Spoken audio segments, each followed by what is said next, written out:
What's up, friends? Welcome back to the channel for another movie reaction. Very excited for today's, which is Full Metal Jacket.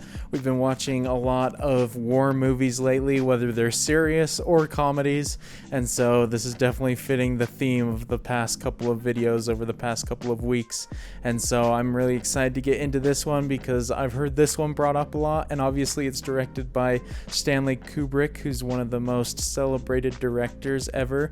And from his filmography, I have seen a few of his, like The Shining, 2001, both of those being phenomenal movies, especially The Shining, one of my favorite horror movies for sure. So really excited to see his direction in this, and I don't really know much about it beyond that. I think one scene I recognize or have seen from this out of context is some guy yelling at one of the soldiers in a room, and so other than that, I don't think I know anything else from it, but we'll see as I watch if I recognize anything else. But I hope you guys are excited to watch along with me, and if you'd like to watch along with me for the entire length of the movie, definitely check out my Patreon link in the description. That's where you can find that, and obviously you'll need your own copy of the movie to watch along with me, but you'll also find all the other full-length reactions I've done for the channel there as well. And if by the end of the video you enjoyed it, definitely consider leaving a thumbs up.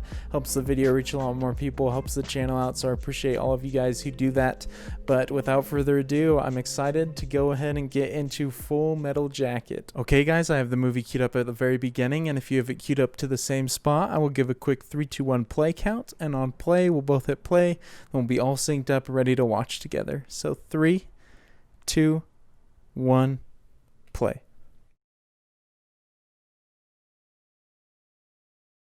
Oh, not the opening music I would expect from a war movie, but I dig it.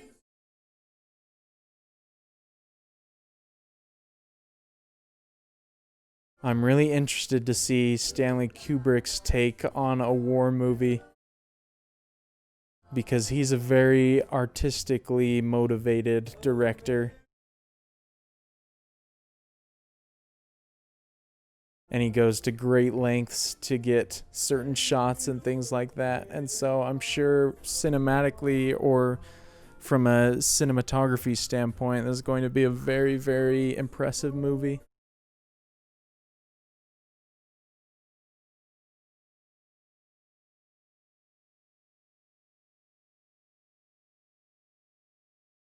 Dang, it looks like all these actors are getting their heads shaved for real. This doesn't look like any sort of wigs.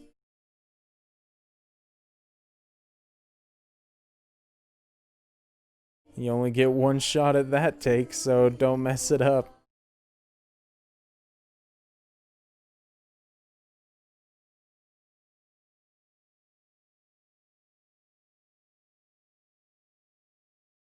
It's been showing a ton of people, so I assume this is just some of the soldiers in general, not all the characters of the movie that we'll be seeing.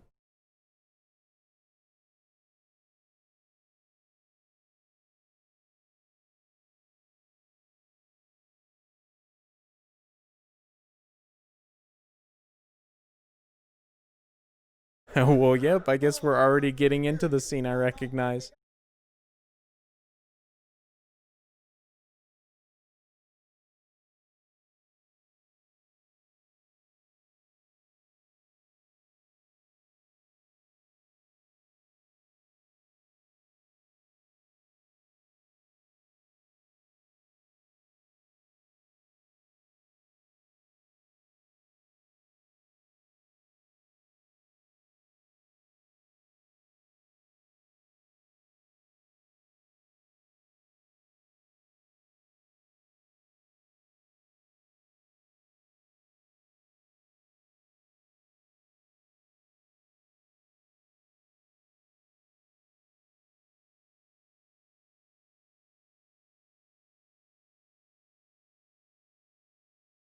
Whoever this guy is giving a great performance so far. And I absolutely love this opening shot.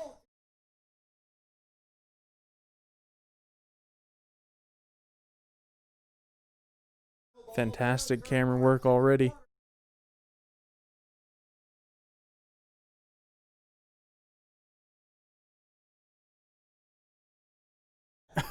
What the heck?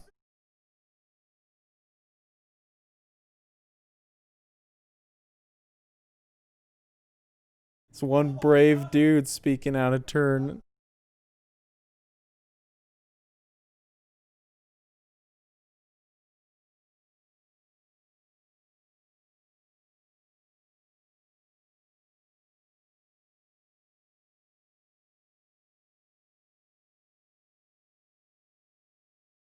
Oh, and he's admitting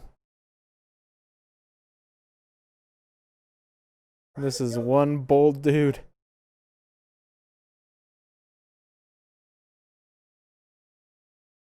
What the heck?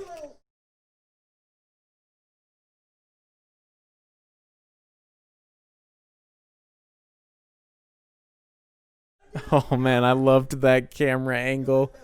Just putting us in the eyes of the soldier.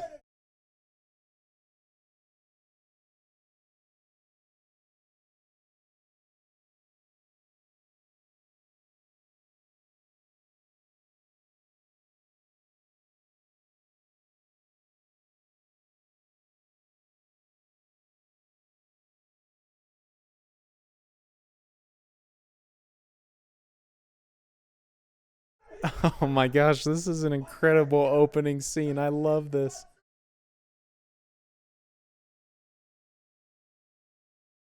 This guy's acting is so captivating and entertaining. Would hate to be one of the soldiers though.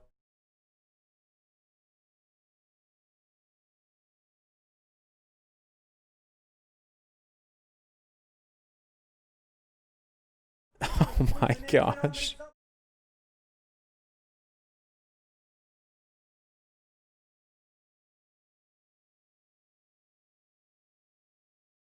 This guy's insult game is next level. Holy crap.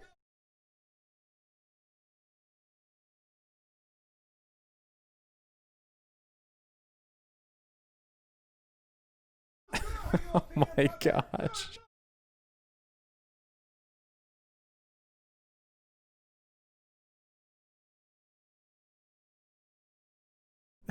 This is an amazing opening to or introduction to his character.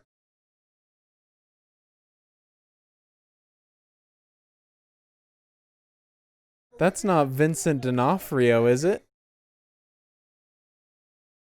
Is that the Kingpin himself?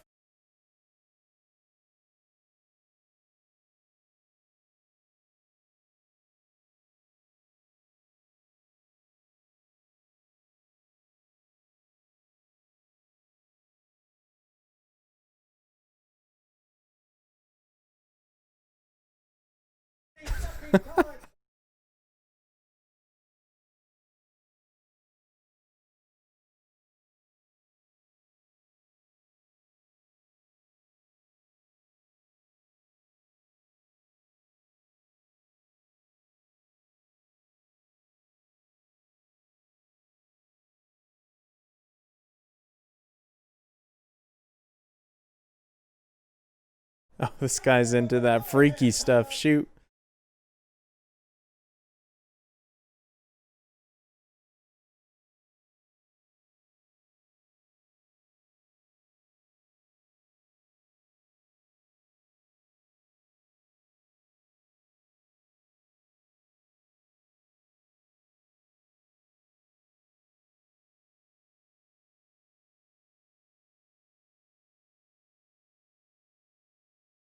Oh man, this looks like an utter hell that they're living in right now.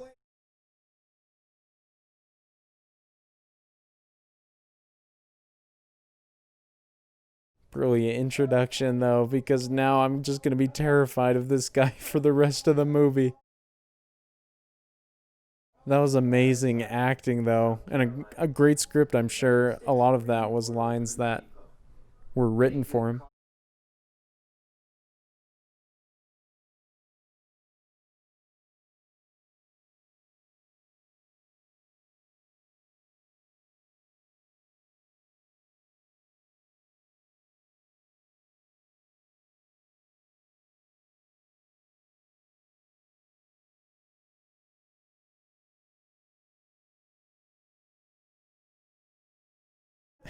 I like this. This is a catchy song. Or chant. It's not really a song. Whoa! Are you serious? Kubrick, you visual master. That shot is gorgeous.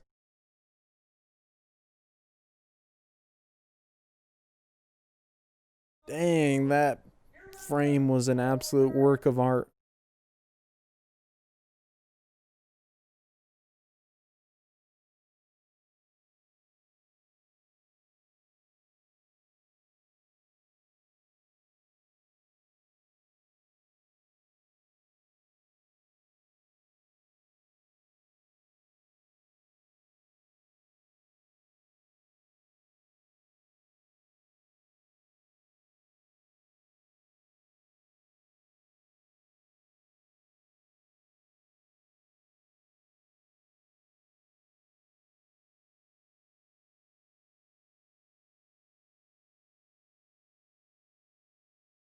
Oh my gosh, this is brutal.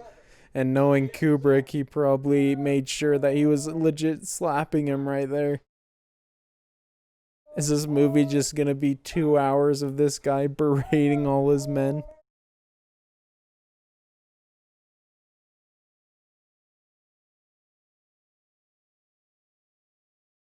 Oh my gosh. Oh man, my guy's being humiliated. At least we know he rises up in Hell's Kitchen later on.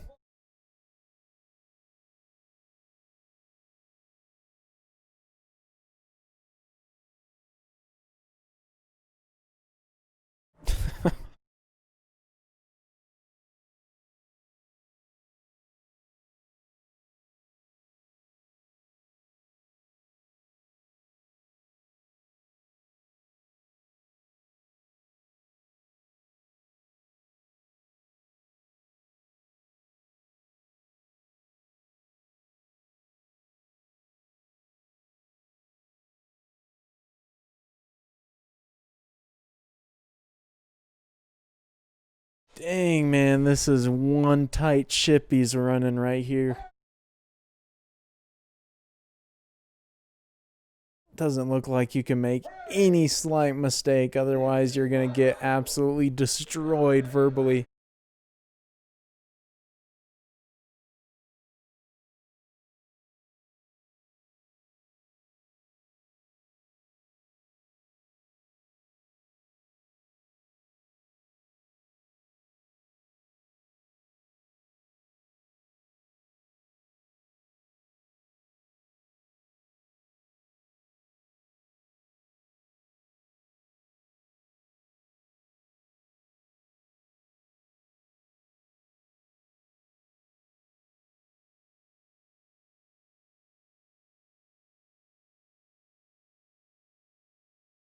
Love that shot, too, right there. Kubrick just gets it, man. Every single shot of his is just so well thought out.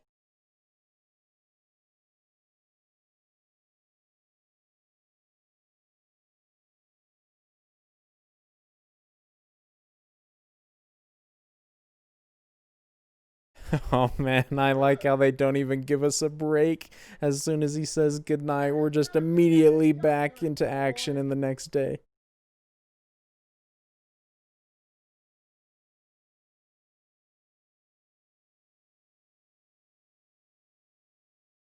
I can imagine the intention for that is just to kind of continually put strain on yourself like you would feel if you're a soldier in that situation by not giving you any chance to breathe.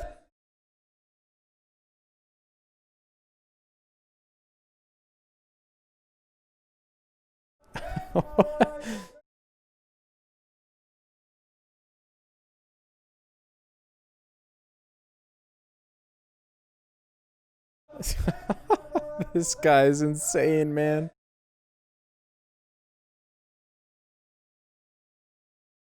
If he wasn't so harsh before, I think he just has a sick sense of humor.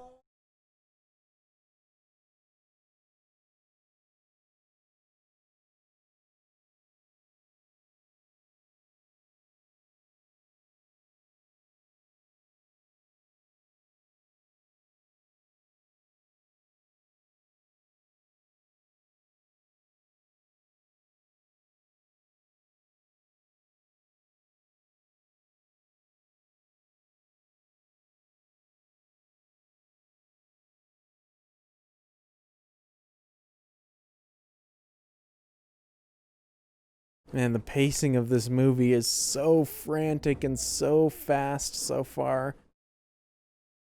As soon as one scene has any dip in like intensity, it immediately goes into the height of the next.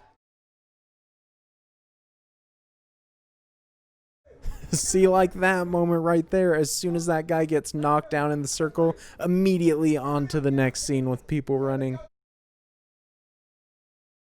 It's definitely an effective way of keeping your attention constantly.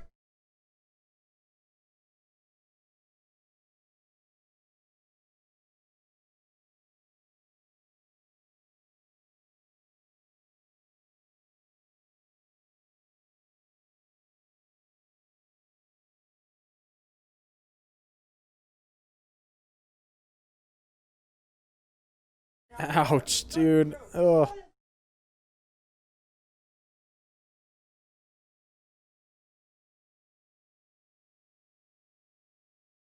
Man, poor guy.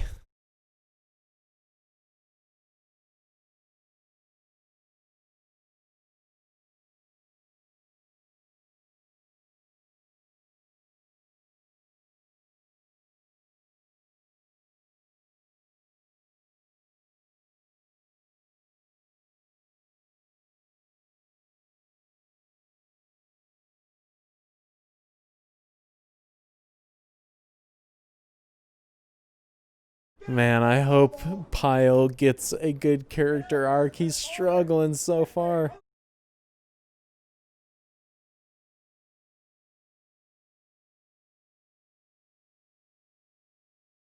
He's just getting absolutely broken mentally at every turn.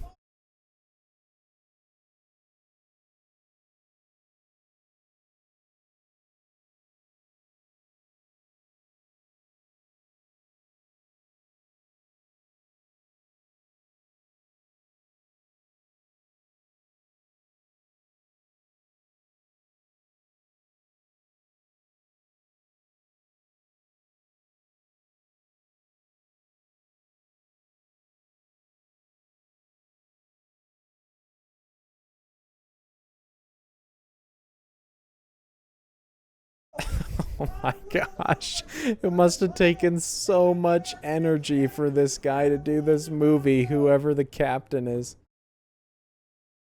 He's just at an absolute 110% for every moment of the movie so far.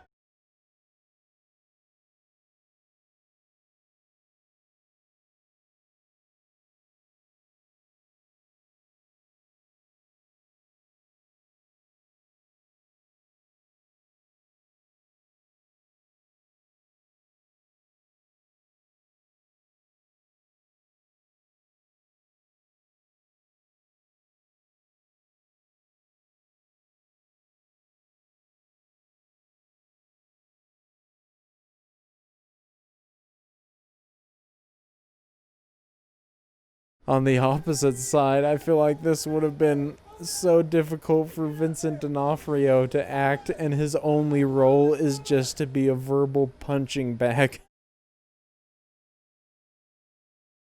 That's gotta take a toll after days and weeks of shooting. I mean, it's only the beginning of the movie, so I don't know how much that's going to continue during the rest of it.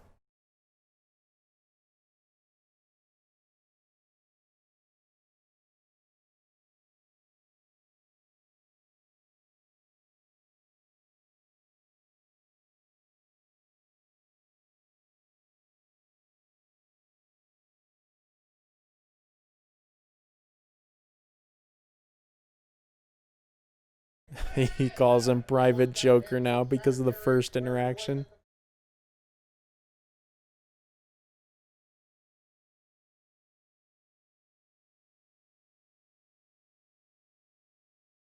Uh oh.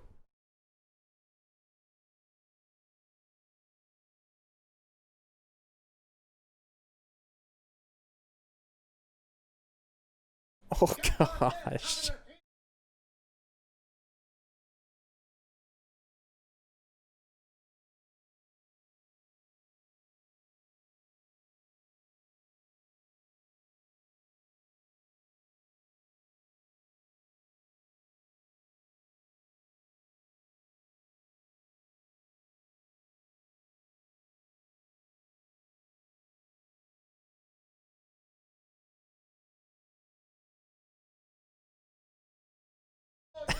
Dude always yells so loud for his answers,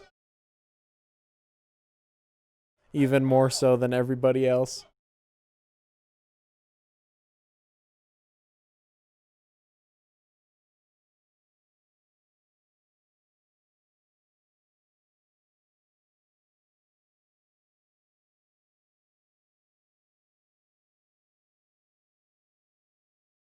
Here we go. Now we got a little bit of a plot moving here with Joker and Pyle teaming up.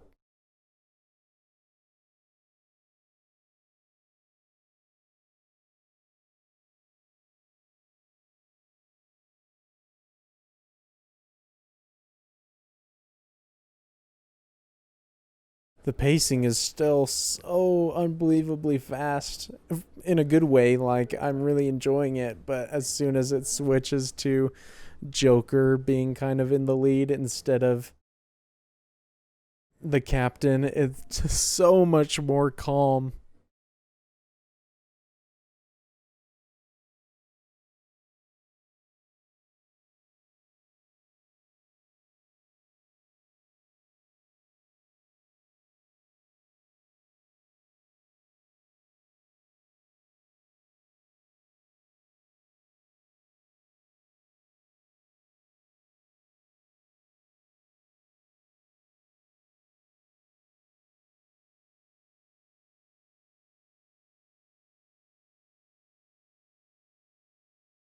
Heck yeah, let's go. Joker definitely knows how to work with Pyle a lot better than the captain.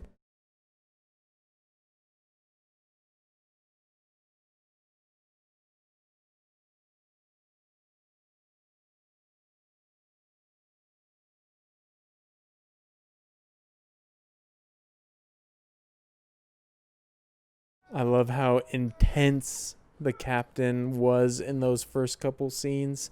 So now that I can appreciate the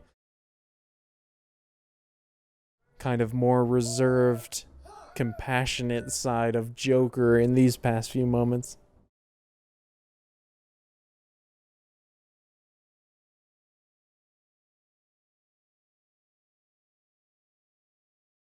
Oh, now he's killing it. Let's go, Pyle.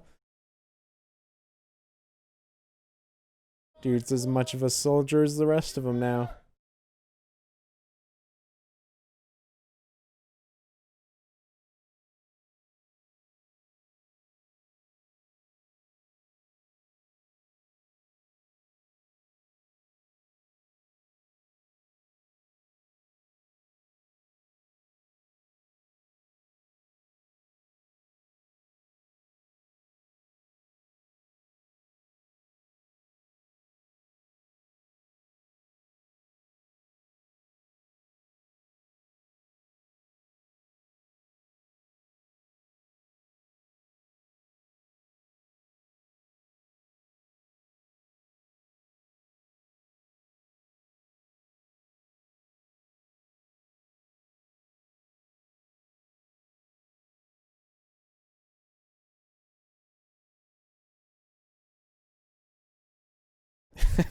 That's a great line. I love that.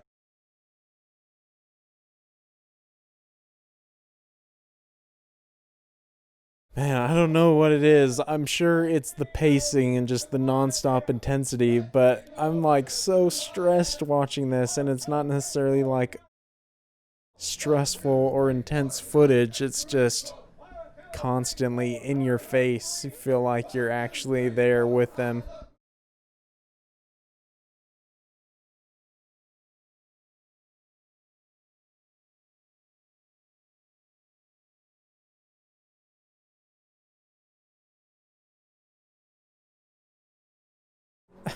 What the freak?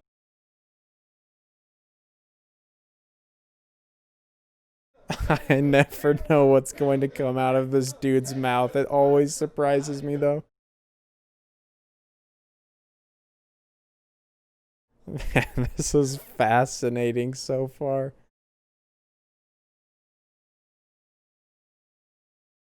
It's like every single scene of the movie so far has been its own unique moment, completely separate from everything else, but the way it's edited and compiled together, it just flows naturally. It's very, very impressive on the post production side.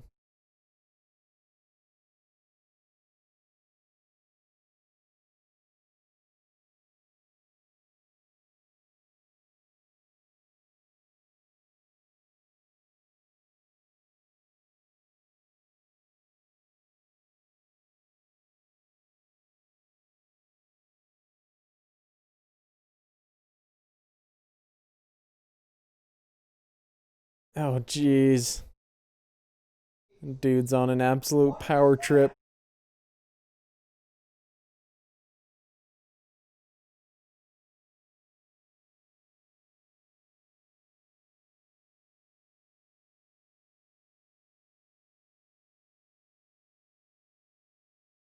Oh, this guy's gonna get destroyed for the donut.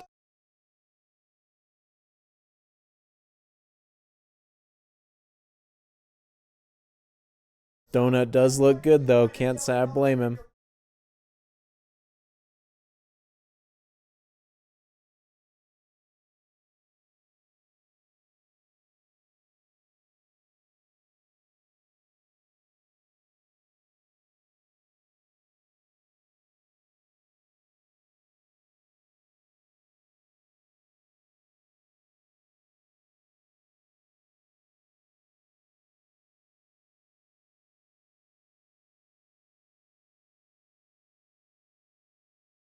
Oh, jeez, it's the collective punishment now.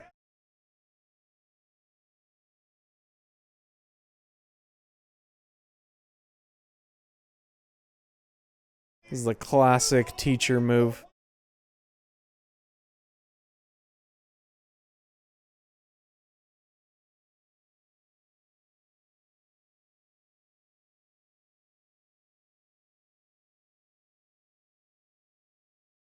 Yeah, absolutely don't waste it at that point. You might as well eat it. The damage is done.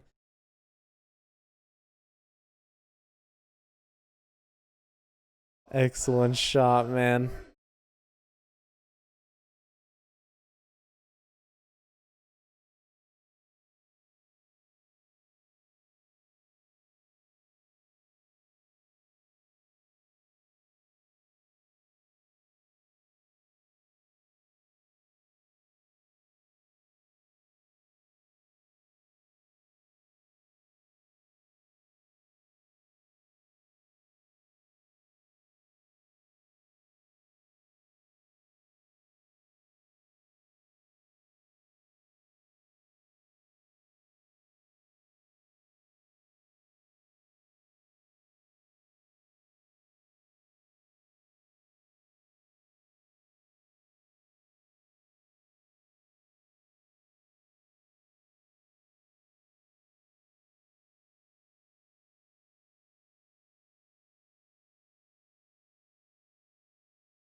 He's got that cheeky smile, man.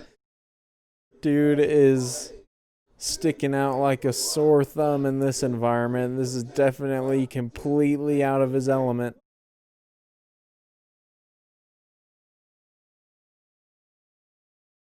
Oh my gosh, and he already messed up again. Shoot.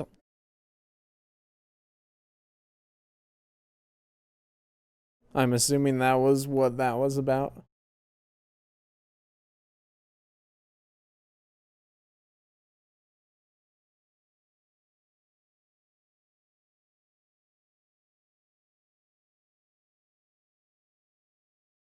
What? Is someone gonna try and bash his head in?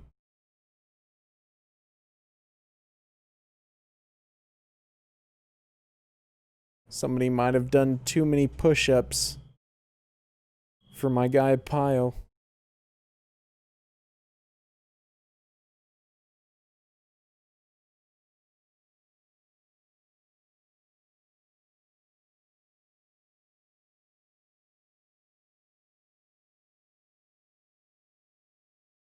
Wait, what? Is everybody getting in on something?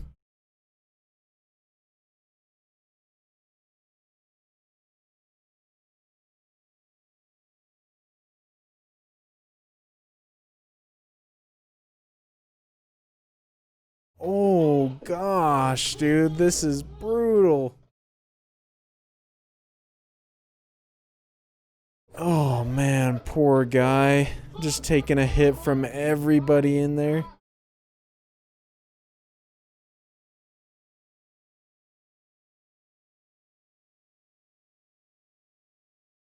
Oh geez, even Joker's getting in on it. Some haunting music during that sequence as well.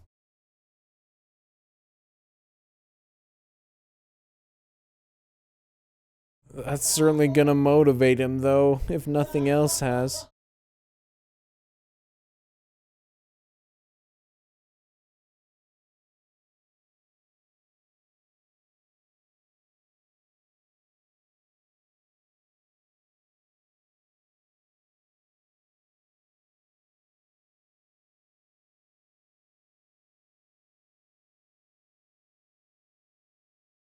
I don't know anyone like personally, like really close or really well, who's been to boot camp or anything like that. But I sure hope it's not this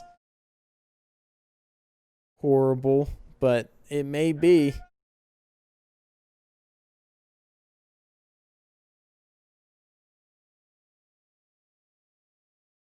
It certainly feels very realistic.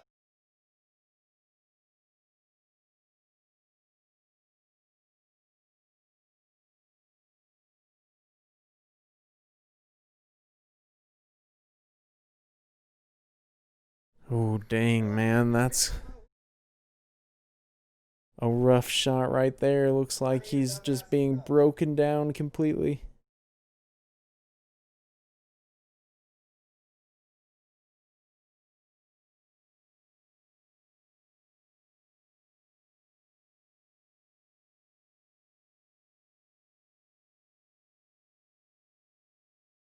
Jeez. Lincoln's killer. Oh, no. Kennedy. Oops.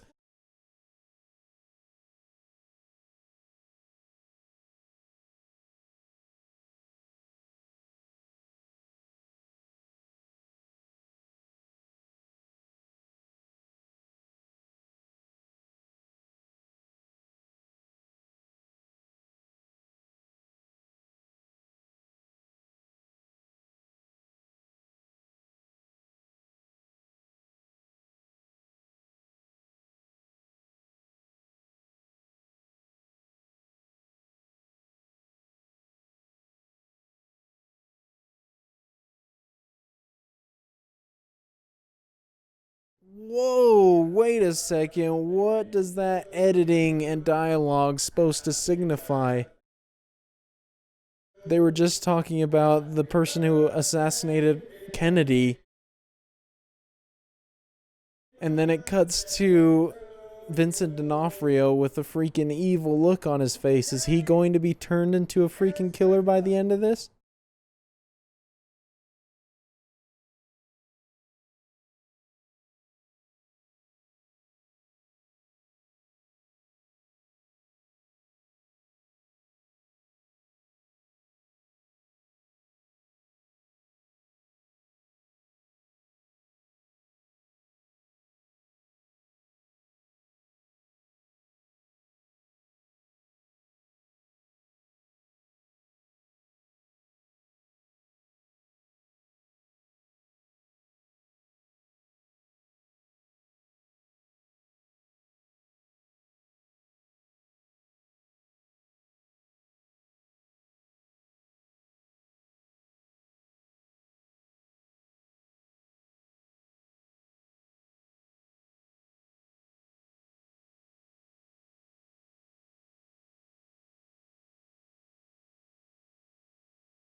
The struggle recording this just before sunset is I have to adjust and watch my camera to match the lighting.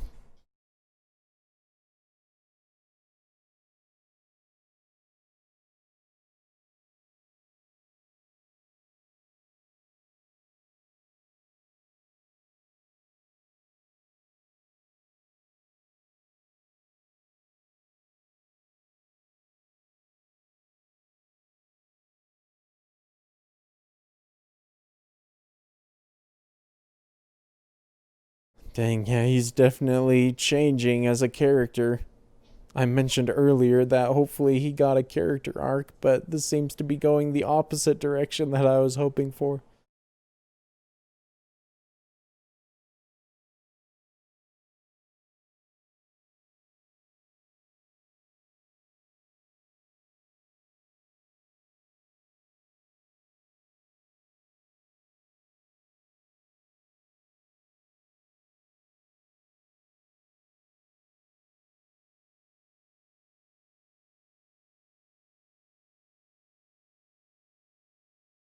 I don't know what that is.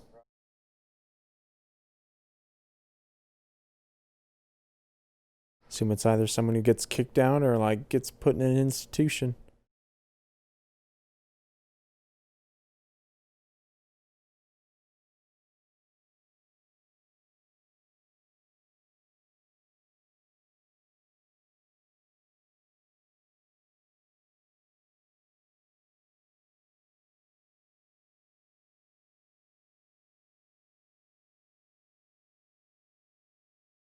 Very interested to see how he does right here.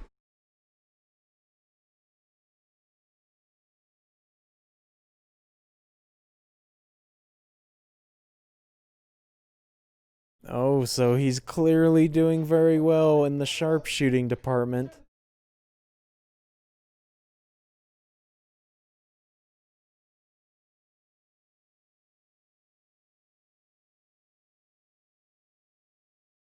It seems like a pretty dangerous thing to be good at, though, if you're that damaged of an emotional state or mental state.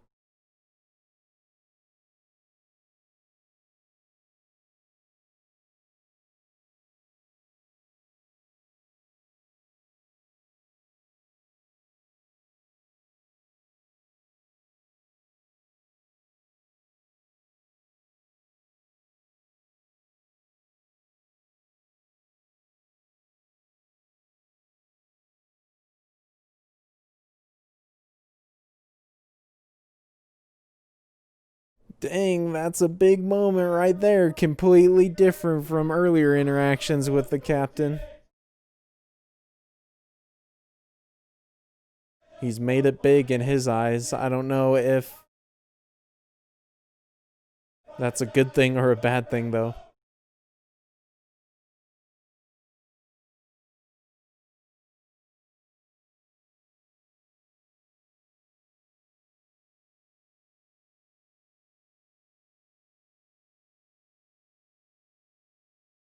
I really like those sequences that are sprinkled throughout the movie.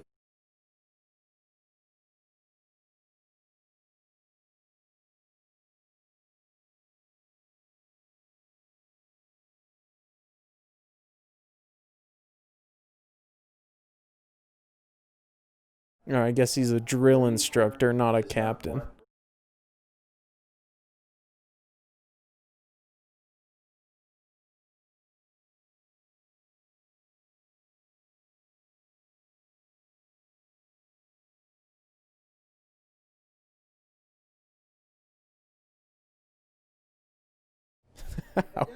What a nice compliment for that drill sergeant, though. That is quite high praise.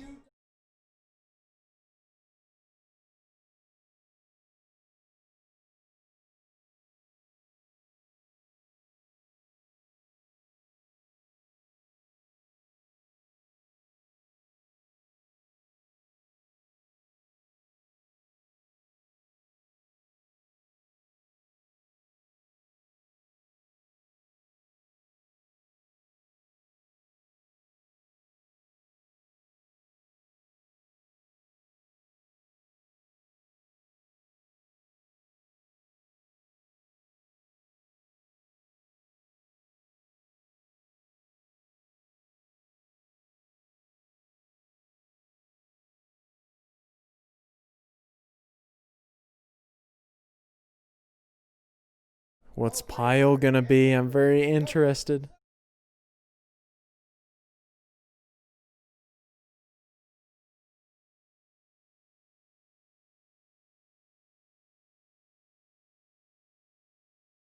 What the heck? That was not what I was expecting.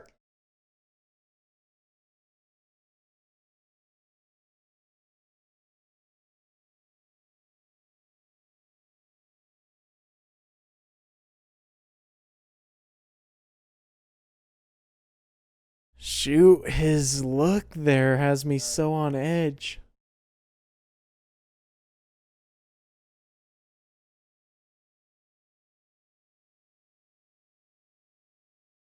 He lost that little innocent smile that he had in the other scenes at the beginning of the movie.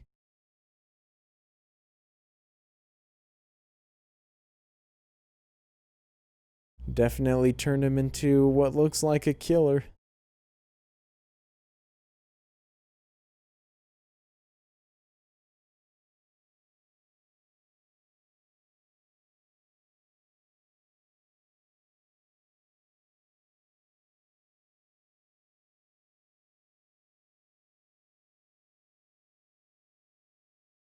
This music's got me even more on edge. What the heck?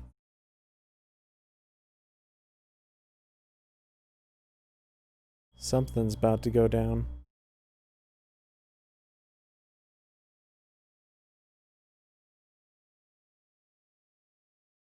Oh my gosh, what is wrong with this man? Dude looks like he's absolutely lost it.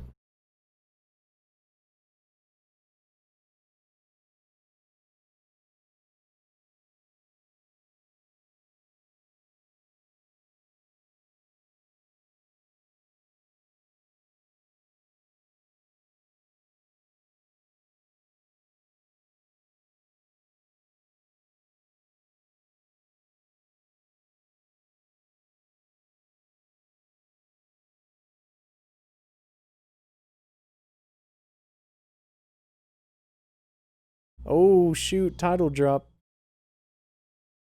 Is this dude planning on shooting up all the soldiers? Surely not, right?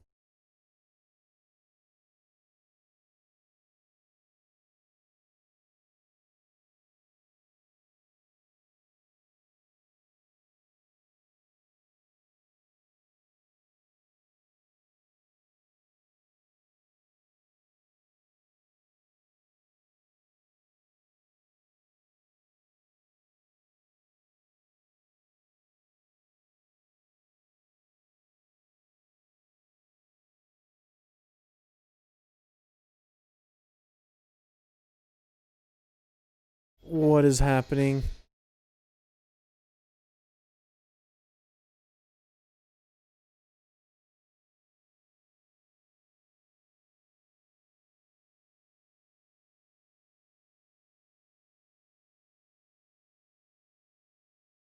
Oh gosh, man, I'm so freaking tense right now. Something terrible is about to happen, I know it.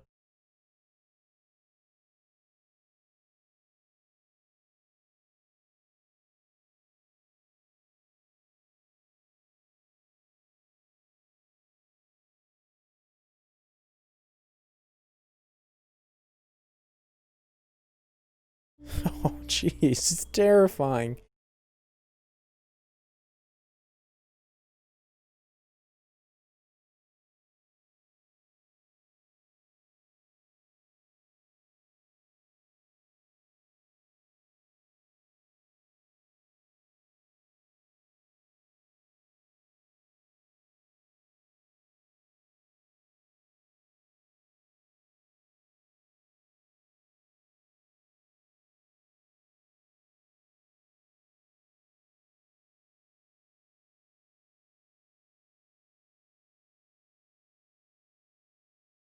No, he actually did shoot him.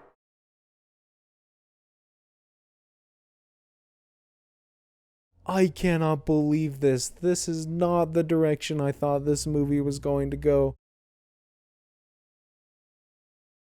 I thought this was just your typical war movie.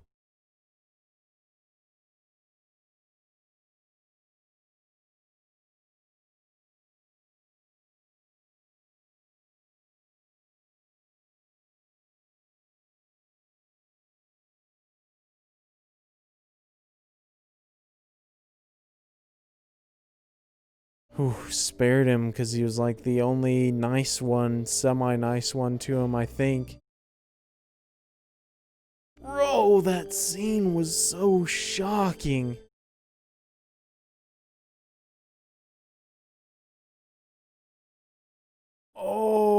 Okay, my gosh, dude. What is happening right now? Kubrick has gone full Kubrick.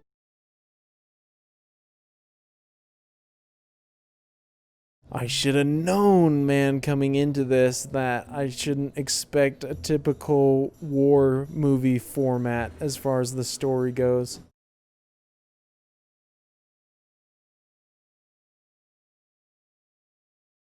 I was worried something was going to happen, and so him killing the drill sergeant wasn't as crazy of a shock. It was still super shocking and mind blowing, but I did not expect one bit that our main character so far was just going to kill himself right after.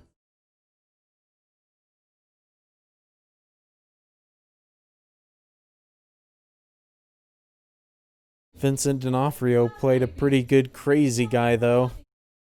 It's an insane transformation. Wait, is that where that line comes from originally? I've heard people say that before, but did that originate in this movie? And then everyone else parodied it?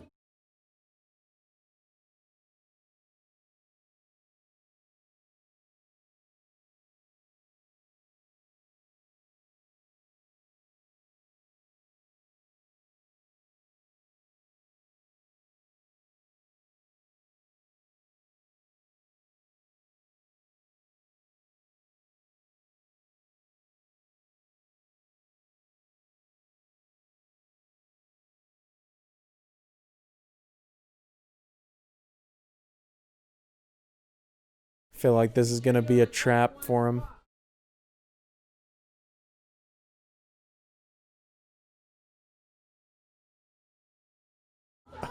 What the heck? I have no idea what to expect from this movie anymore. It goes immediately to, or it goes immediately from Pyle killing himself in that super intense scene to an almost over the top scene in Vietnam.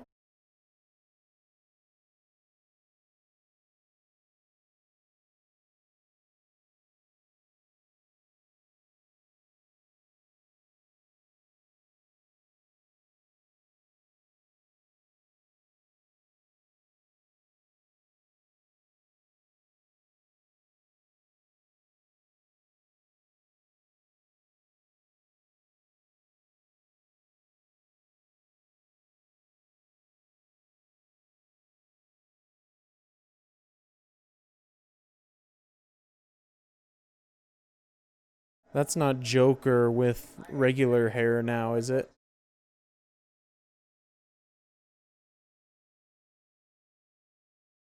Because I don't think I recognize either of these dudes if it's not.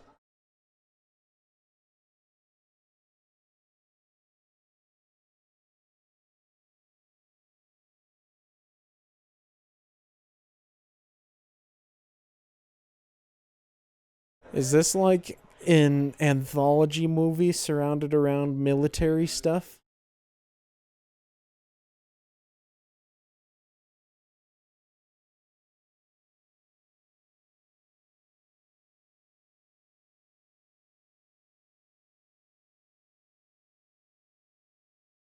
No, that does look like Joker, but just with an actual head of hair now.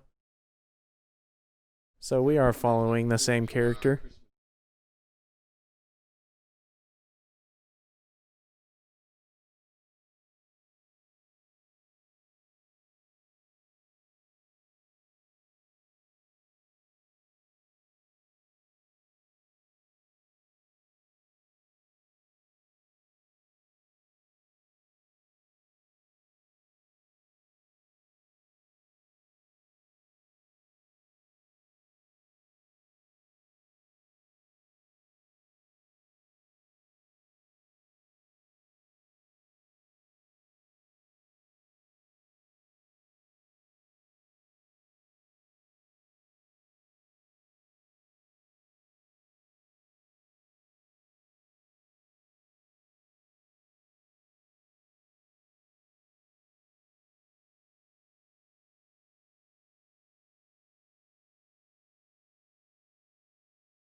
Joker definitely doesn't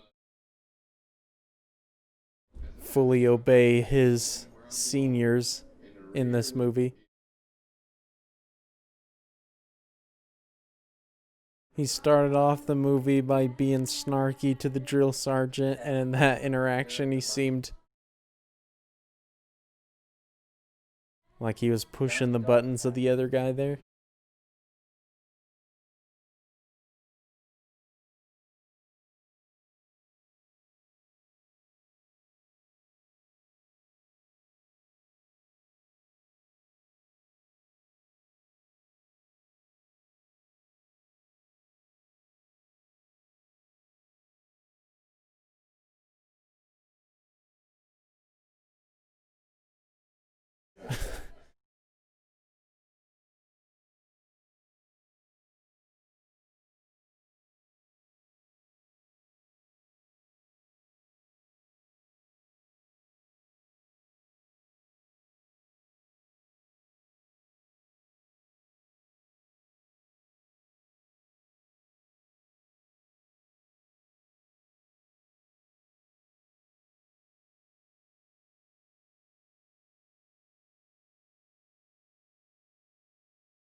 There's the John Wayne comment again, throwing it back to the beginning of the movie.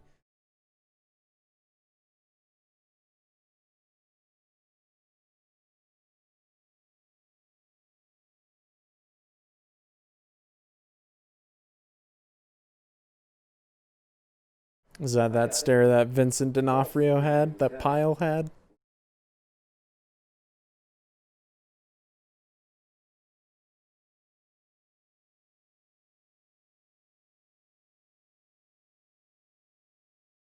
Oh my gosh.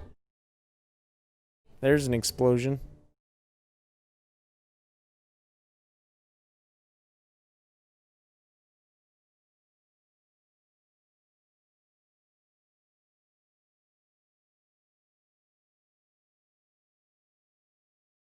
Just that quick that you have to move and get into action. They were just having a normal conversation, and within seconds, they're out of there.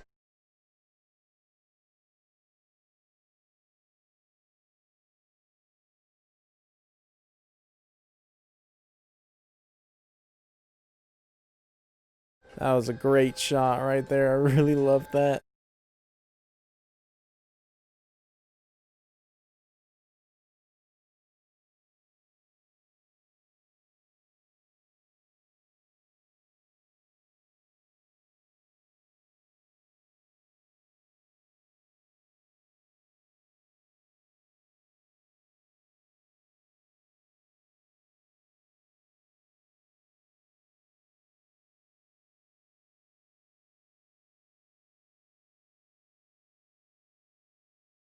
Oh man, what a shot.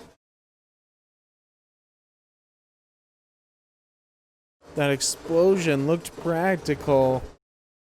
I'm going to assume it was, but that was crazy.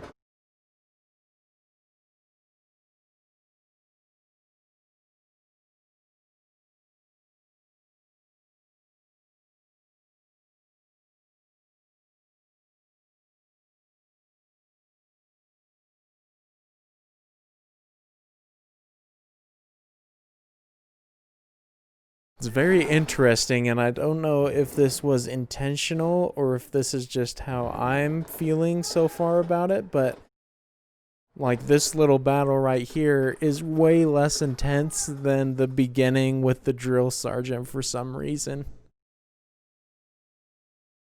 I don't know if it was just because how that beginning was edited or the pacing.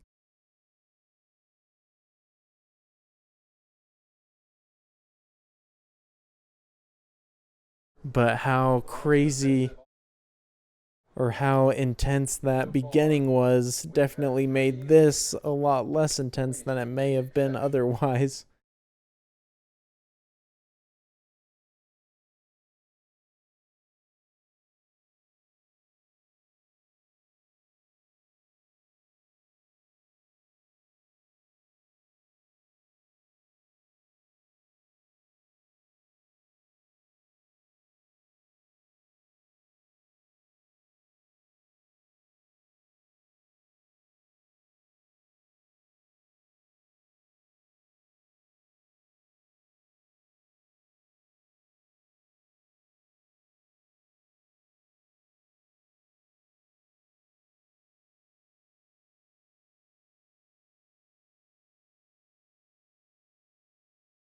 That sounds unpleasant.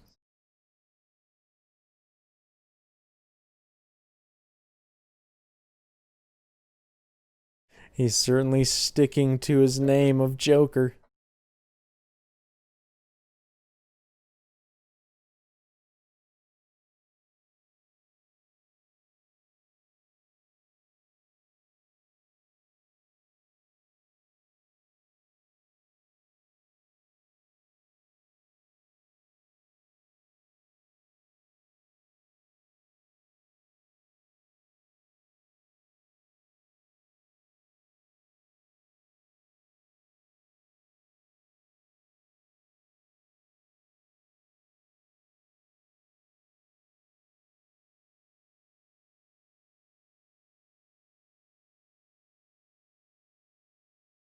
Man, it feels like I'm almost watching a completely different movie right now because the differences between the beginning and this section of the movie is so stark.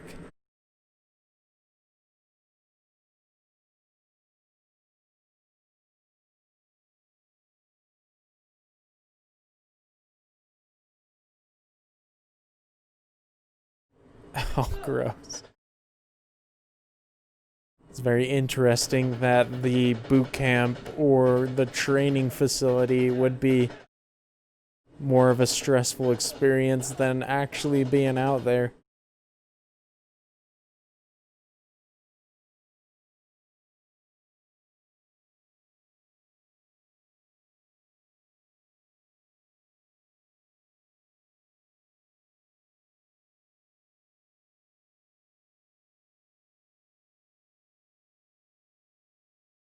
Wait, what the heck? Why is this guy just killing random farmers?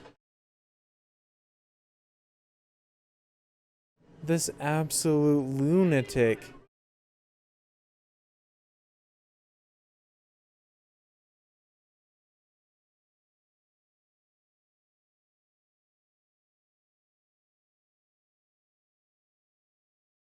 Can't believe he's just killing all those innocents, or who I think are innocents.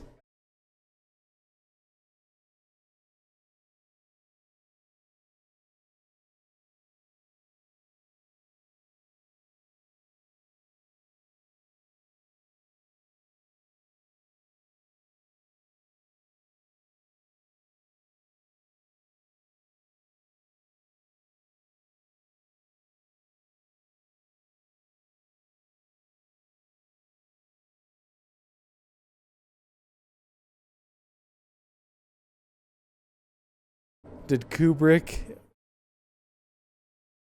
just make this movie with the intention of showing all the awful aspects and side effects of a war, or at least with how the system was currently at this time set up for soldiers and stuff like that? It feels like it's shining a light on all the terrible aspects of it.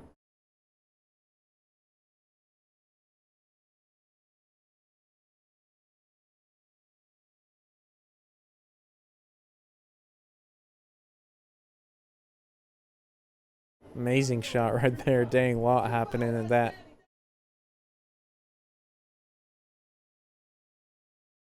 It's amazing how much setup would go into a shot like that, and it's over in like 5 seconds.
And this is an amazing shot just with them walking, and for it being such a long tracking shot, it's impressive enough.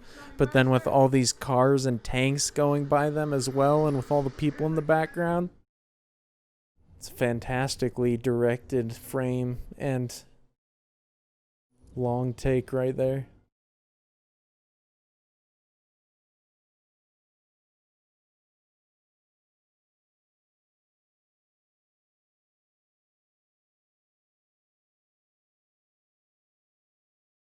Oof.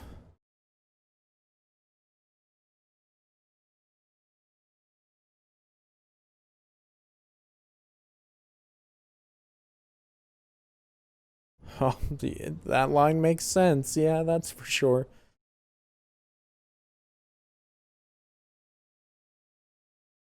Do they cover him in that stuff just for the smell?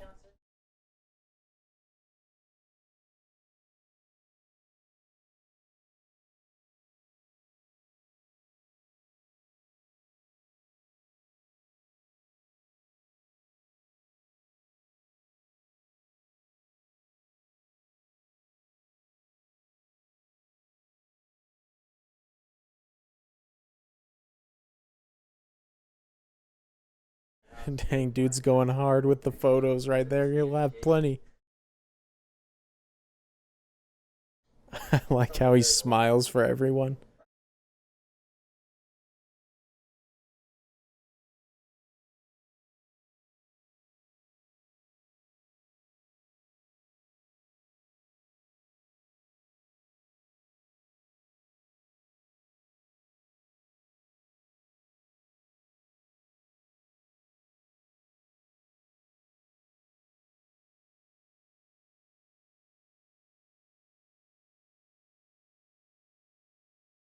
My first thought about that is that it's Kubrick's way of saying that the military itself is kind of a contradiction.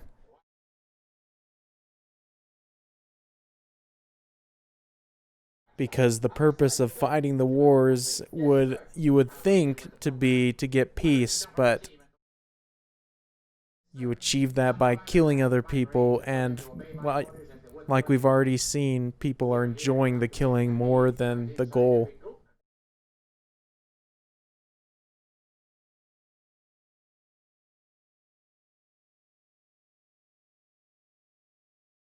I don't know if that was his intention though, but it's definitely presenting an interesting contrast.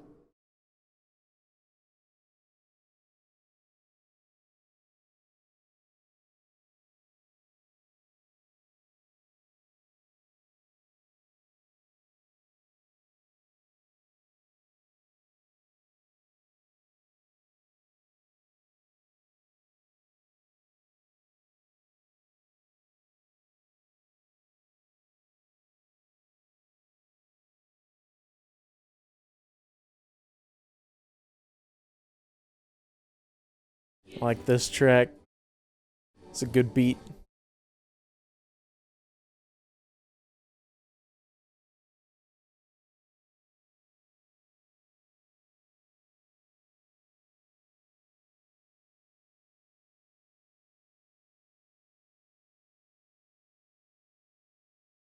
Haha, nice reunion. I like it.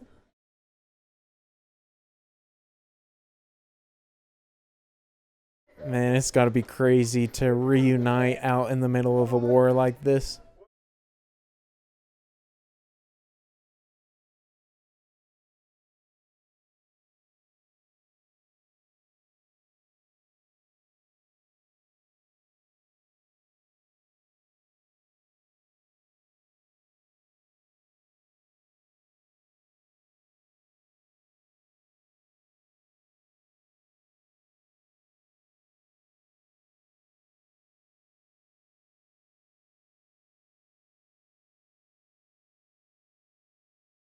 Dude's got that same look that Pyle had earlier in the movie.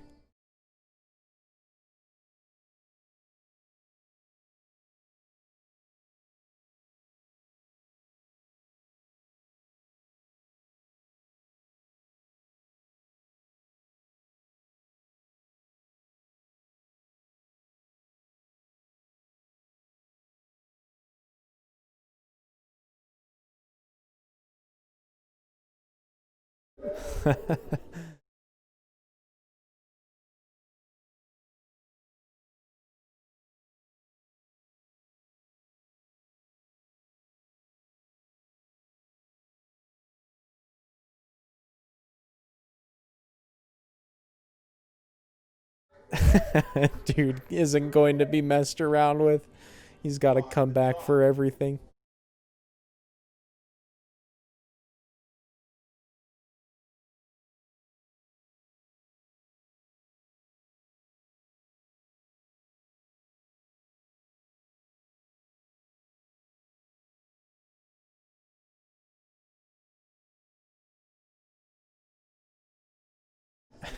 Dude's holding him back.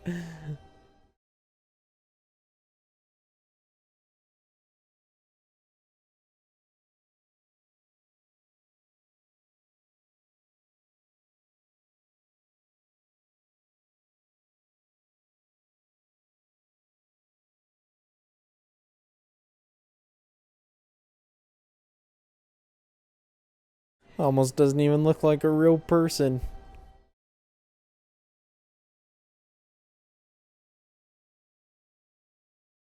Wait, is that going to be a body?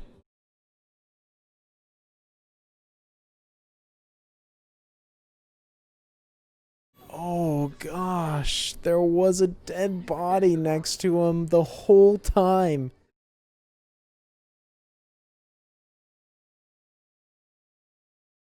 And they were all just hanging out like normal. Jeez, that's some heavy stuff.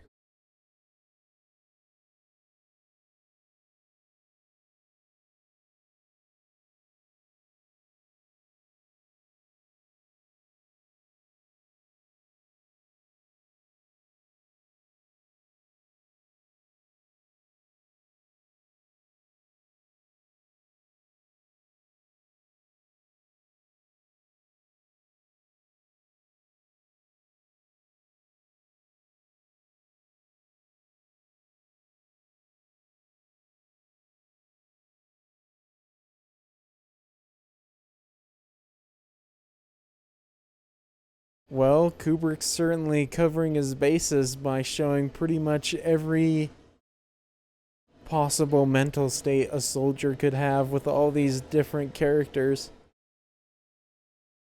It's very interesting to see all these different ideologies come forth in some of the different scenes.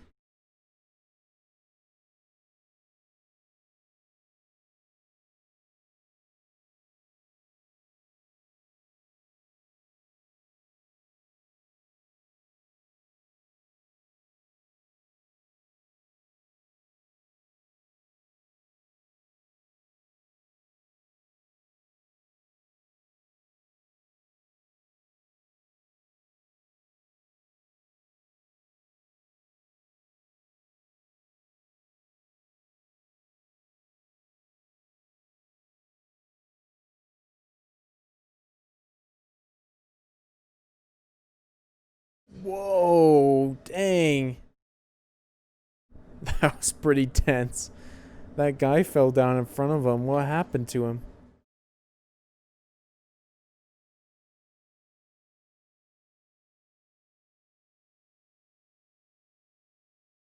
Oh gosh, did he get hit with debris or something? Dang, that's terrible, man. Just walking normally and all of a sudden you're dead.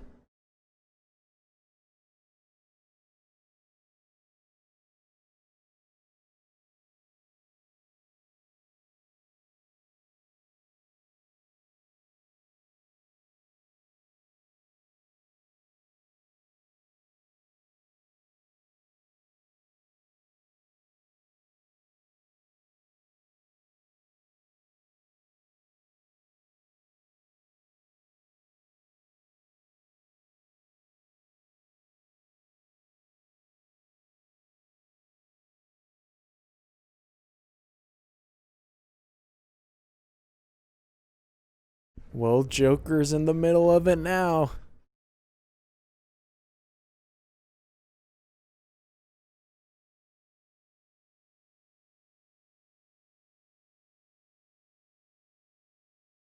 Oh man, I love this shot. This is amazing.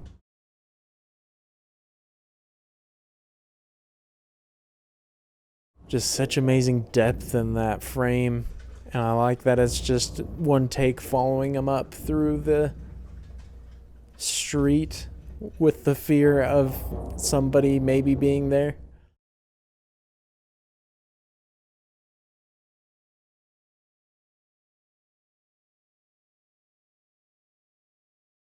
Dang, this shot I think is going all the way.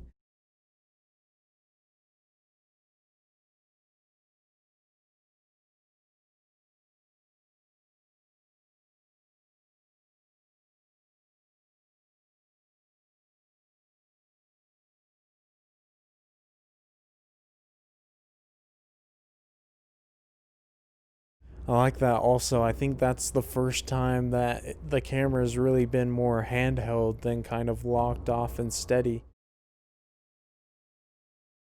And this is.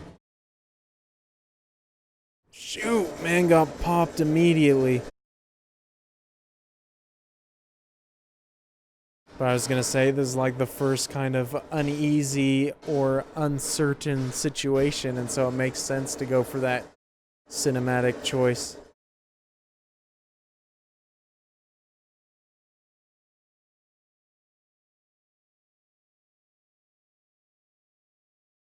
His hands are shaking.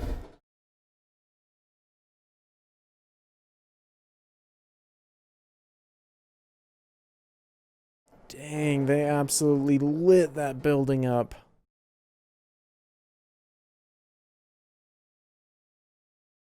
And whoever was in there only got one body to show for it.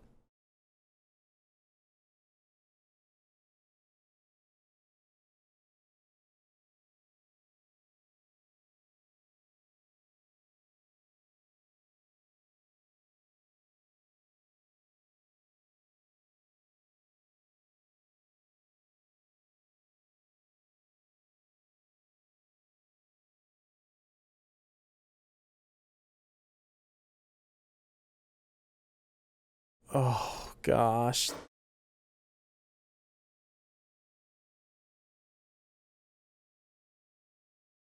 Shoot, I thought he was just gonna miss the opportunity to get anybody.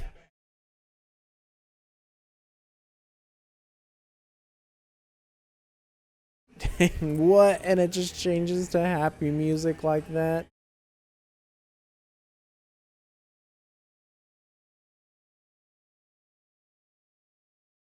Some extremely interesting and unorthodox choices, I feel like, in this movie. Not things that I would expect. That was a really great scene, though. Very tense. I think I've definitely overused that word for this movie.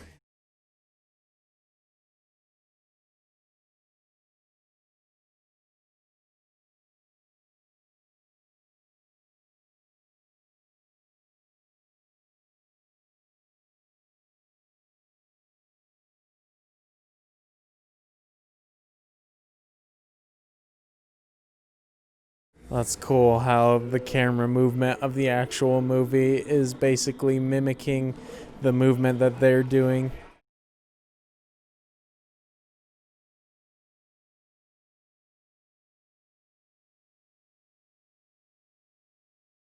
Just makes it feel like we're watching the same thing that they're watching.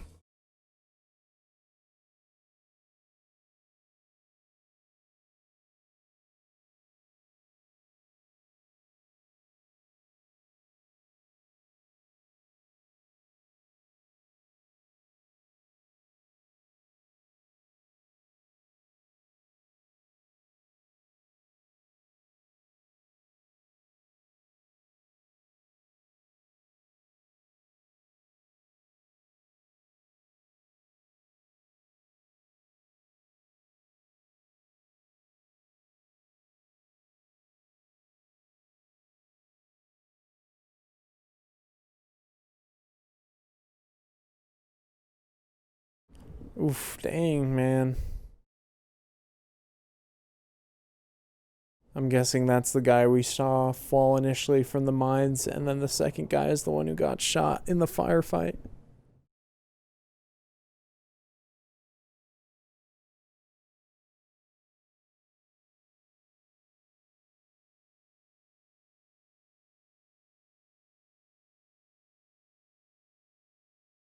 A nice camera move, I like it. Stanley Kubrick always comes up with very interesting, captivating angles.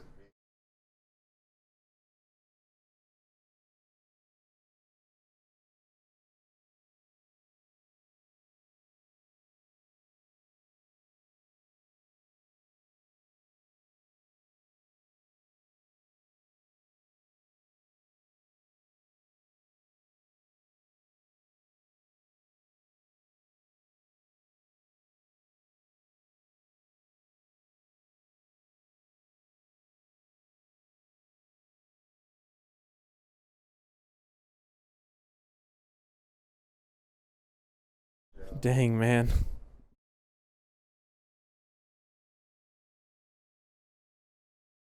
It's a pretty heavy phrase.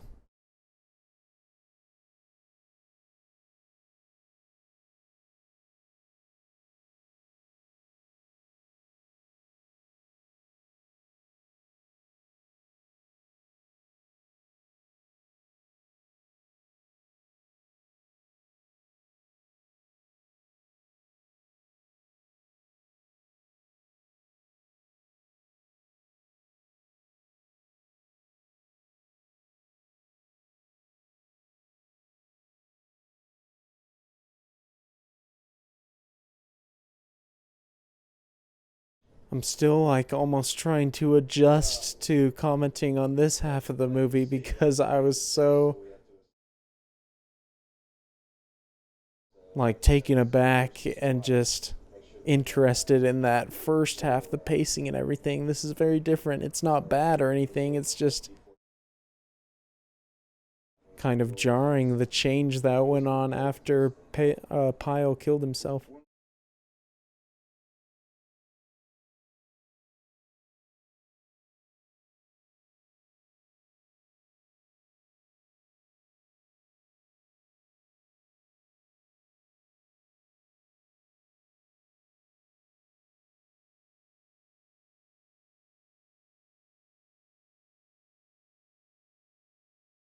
And maybe that phrase right there that he said about coming out here expecting a certain thing about war, maybe that's why the first half of the movie was done the way it was, and it makes you think like when you get to the war part that it's going to be just as intense or fast paced, but when you actually get out there it's not what you would think. And if that was the intention of Kubrick, that's very effective and genius filmmaking.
Feels like this section of the movie with all the interviews is very, very like on the nose political about stuff. And I didn't live around the time of the Vietnam War and stuff like that, but I assume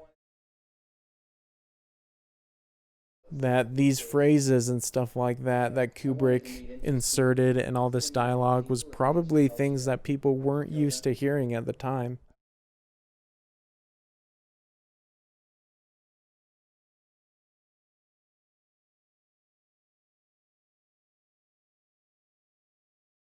Because it feels like it's taking a very hard and honest look about the situation that was created by the Vietnam War.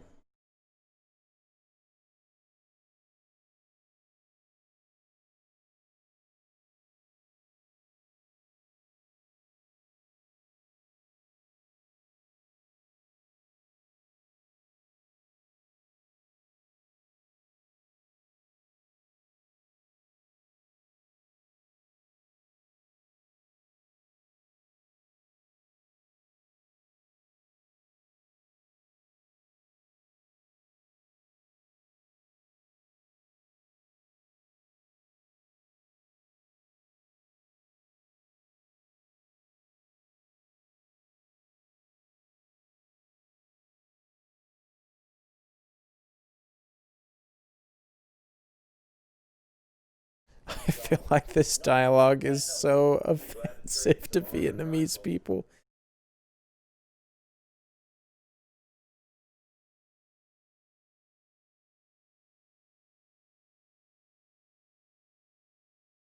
But I don't know. I'm not Vietnamese.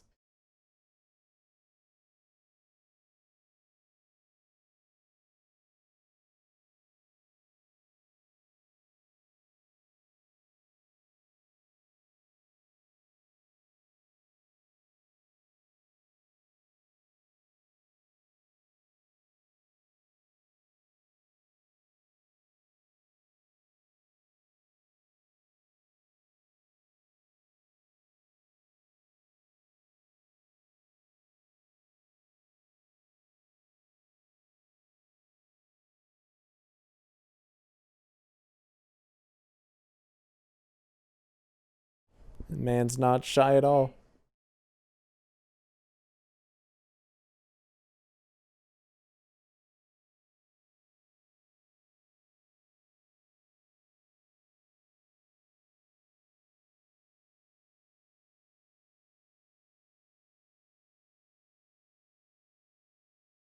They're all joking around and stuff, but this feels like a pretty dark scene, man.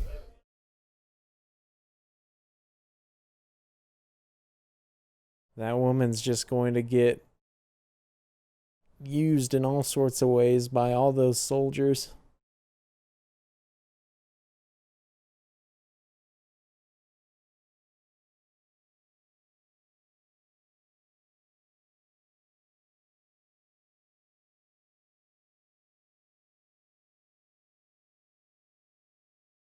Kubrick's definitely not being shy at all in this movie about taking on the heavy subjects that go along with the life of a soldier.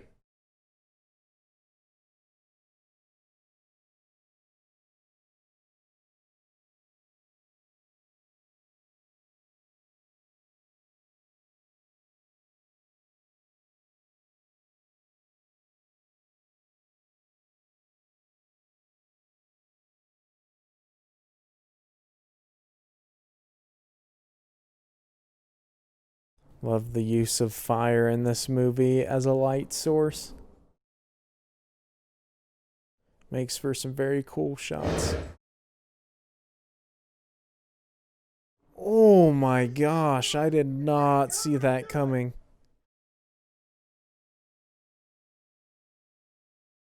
Shoot, every time there's like an explosion or an action moment in this, it's always predated by just a calm moment. So it completely takes you off guard every time.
Man, it's hard for me to remember. I've forgotten a lot that this movie was made like a long time ago because Kubrick was so ahead of his time as far as filmmaking quality and style and the way that the explosions and the set pieces and what I assume are mostly practical effects are done definitely does not make this movie feel as old as it is.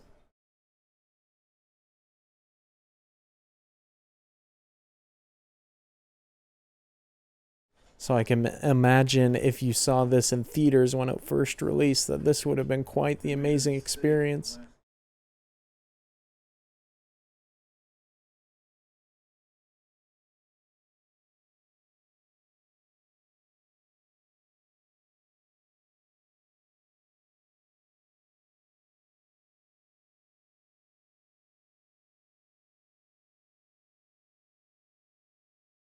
Like some of these frames when people are talking like that, where the background is just like a work of art.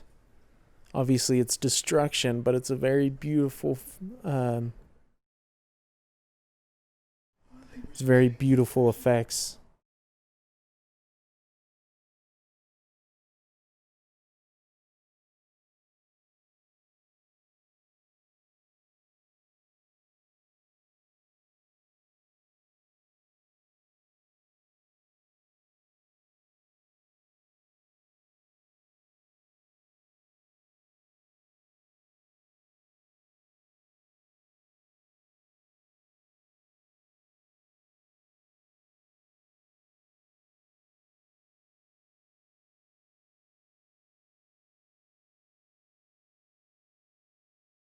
Oh, jeez.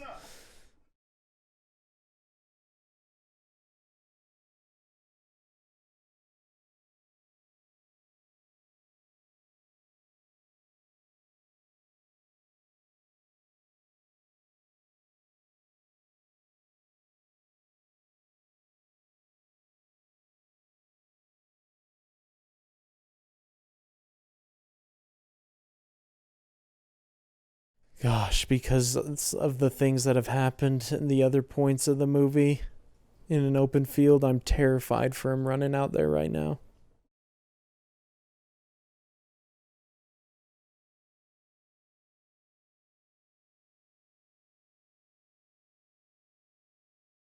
Oh, dang, he made it all the way, though. I thought he was going to get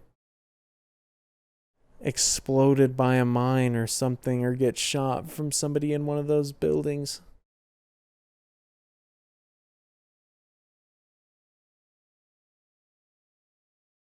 Is that a good guy or.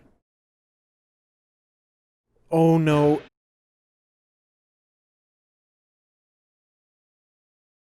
Dang it, dude. I mean, at least it was a leg shot. Hopefully, he won't die from that.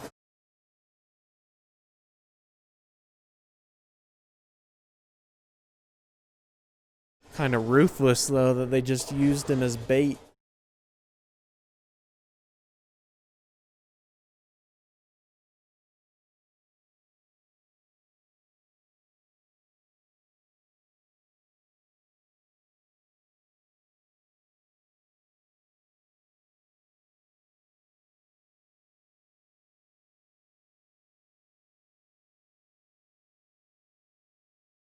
He didn't see anything in that. They just unloaded. Well, he took a hit in the arm as well, so he might die out there.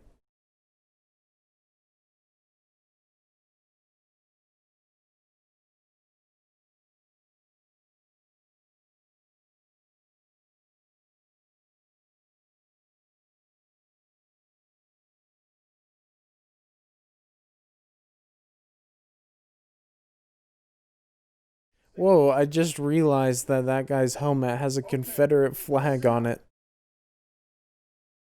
I didn't even recognize that until just now, and he's been in this frame for a while.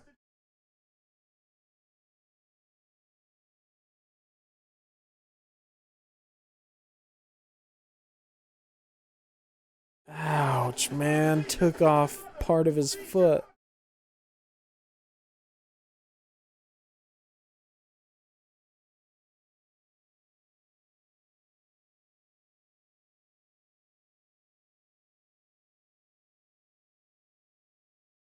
Oh, gosh, man. He's just getting annihilated out there. It definitely makes sense why this guy sent him out there, because he's wearing a Confederate flag.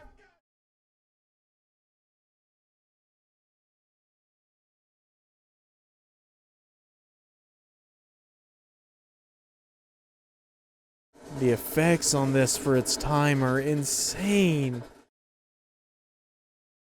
This is some amazing quality filmmaking.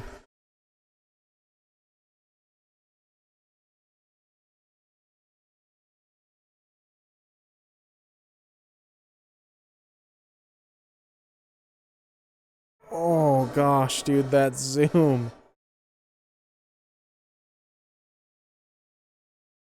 Now they've lost two people.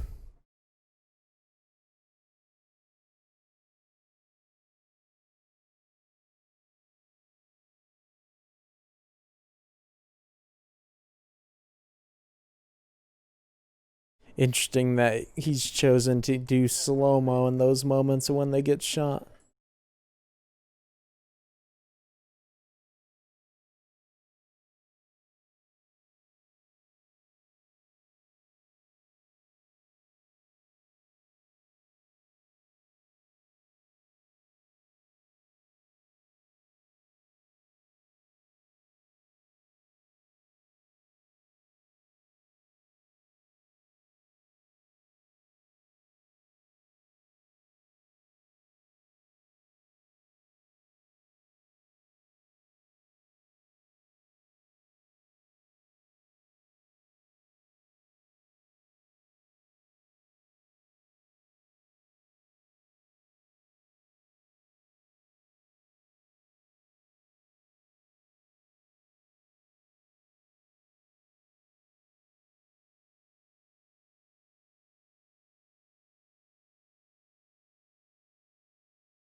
Oh gosh, man.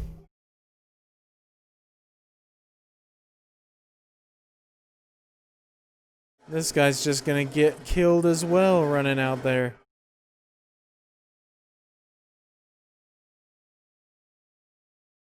Dude loves the fight though, so I can understand why his character's running out there.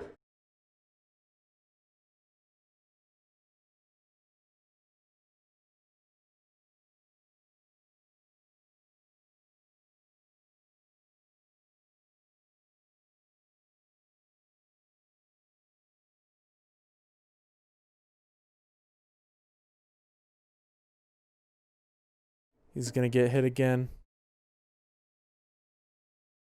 Oh, jeez, man.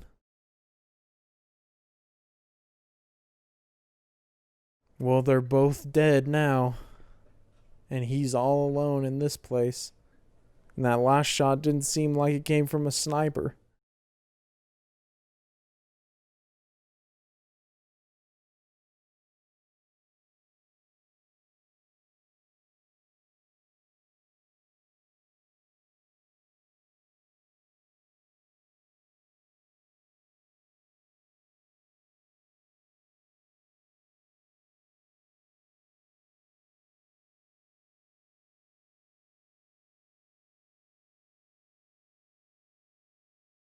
The way this movie's pacing is going, it feels like it's almost told in separate acts. Like the drill sergeant and all that stuff there was act one, and then the initial entrance into the war was act two, and it feels like now we're in an act three.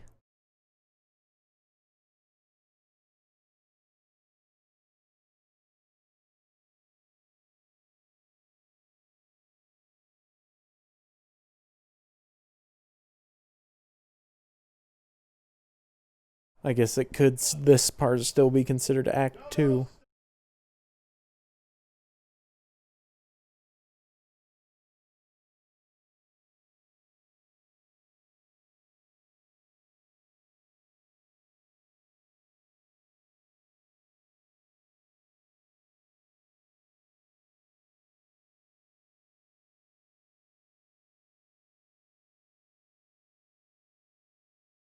I feel like there's going to be more casualties going in there.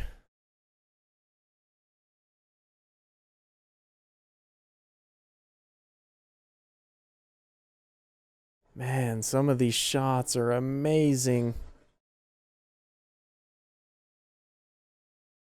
And because of the way these camera movements are done in big sweeping motions, it makes me believe like they're doing all of this on a gigantic, like real life set. And it's not just some sort of sound stage with green screen and stuff.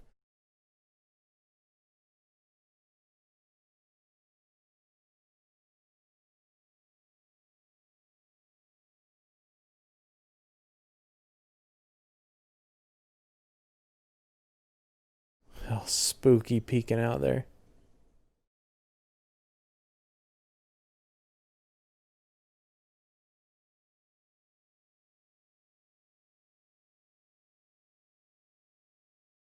Oh no, he's getting taken out.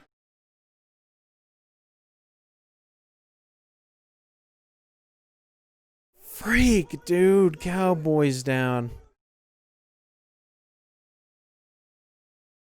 Whoever that sniper is, he is racking up a massive body count with these guys.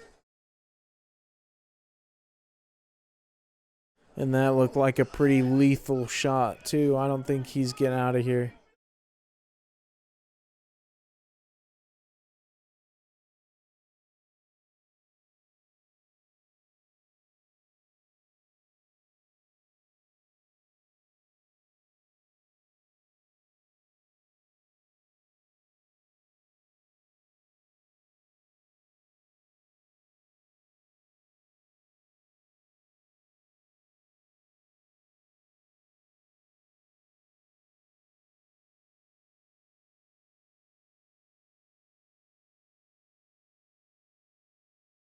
Oh, gosh, man, that's so rough. Dude wanted to get out of there and was trying to tell them they needed to leave. They didn't listen. They cost him his life.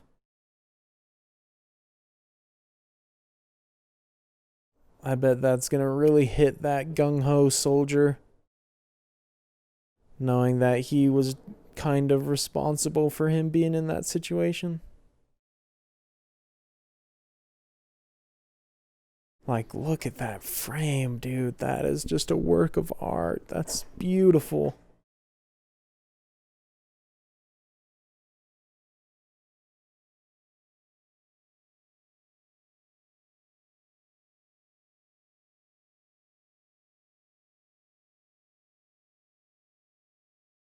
That's what got you into this mess in the first place.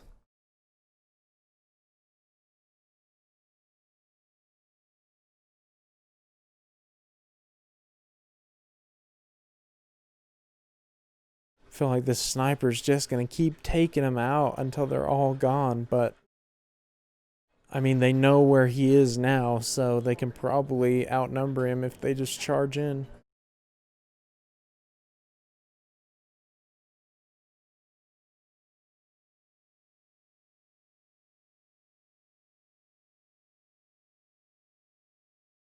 Dude, the lighting and the colors of this scene are just so perfect.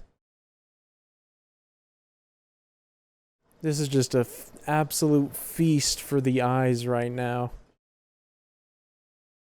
I knew coming in that the cinematography of this from a Kubrick film was going to be just next level, and it definitely has not disappointed in that department.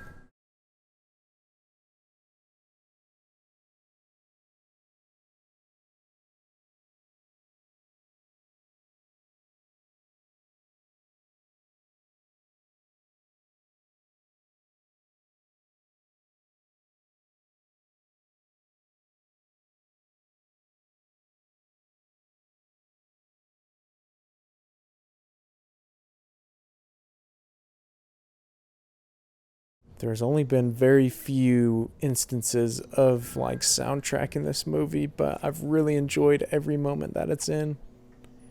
It's used sparingly, the music, but it's done very well and it adds to all the scenes it's in.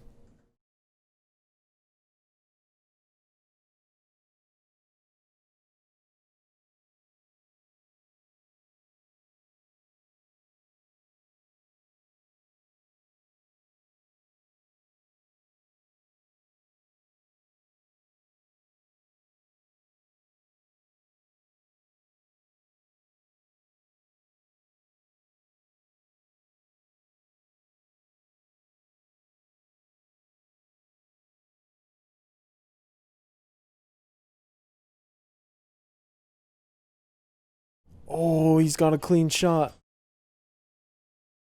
Oh, you've got to be kidding me. What? It's a girl? That was not what I was expecting. Not that girls can't be soldiers, but I'd only seen men so far up throughout this movie.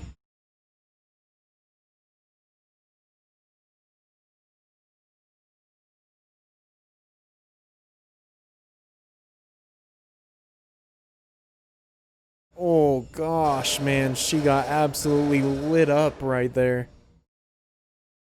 She is 100% dead.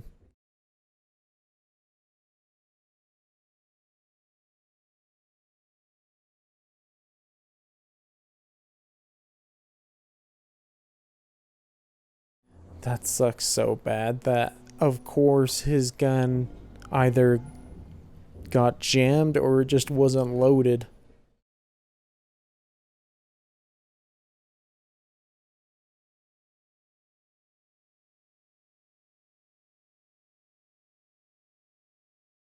Oh, she's still squirming somehow.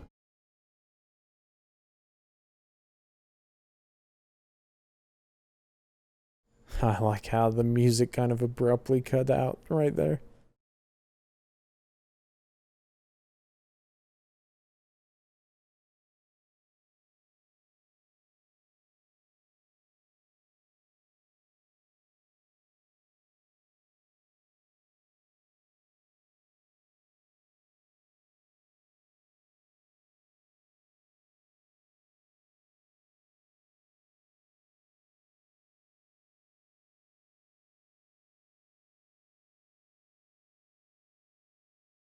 And this whole scene in this little abandoned town, the lighting has just been so good.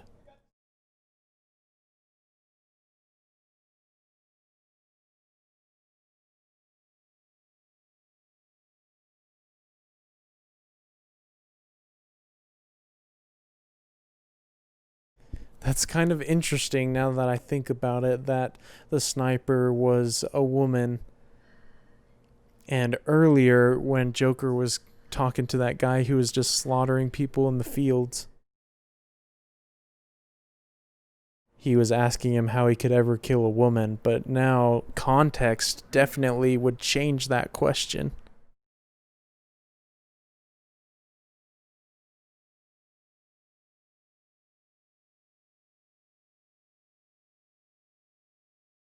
And I'm sure that that was intentional directing and storytelling to kind of paint this one picture and then to change the audience's mind later on.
I bet he's gonna shoot her again.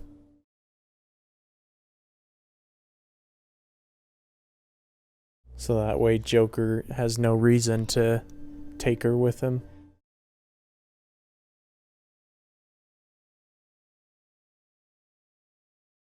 She's asking for it as well, dang.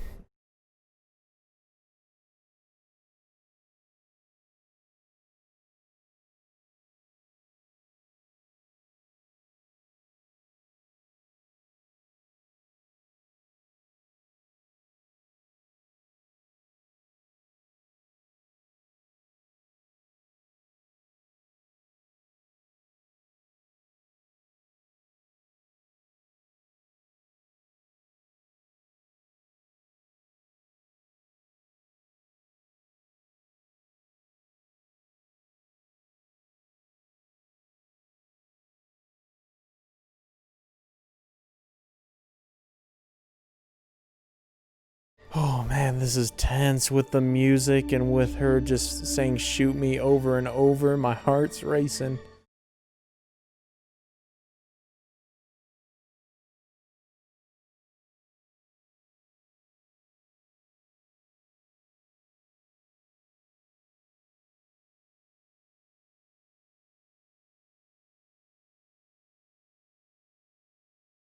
Wow, man, what a scene, what a moment. That was some pure art as far as filmmaking goes, right there.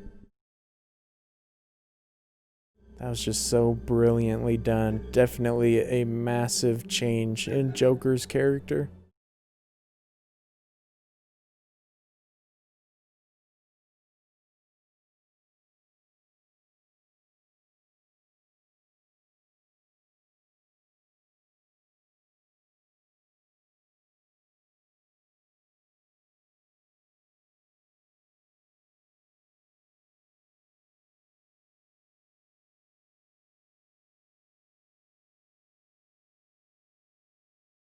Oh my gosh, dude, how does he pull off these shots? That's such an incredible frame.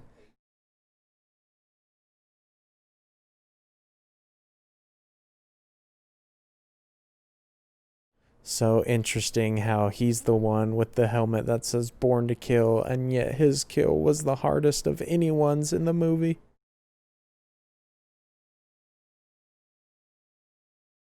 I'm not sure what the significance of that scene is, just beyond his own character development. Maybe it's saying that if you're in war long enough, that you will change and become a part of it just like everybody else.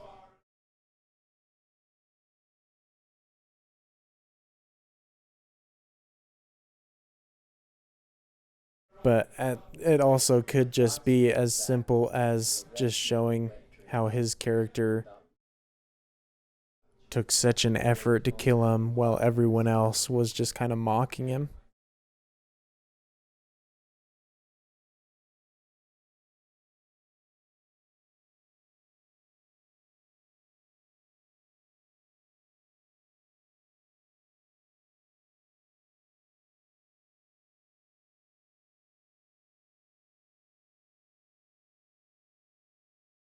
Now, that dialogue is quite interesting because it tells me that after that experience, he feels more satisfied being out there in the war.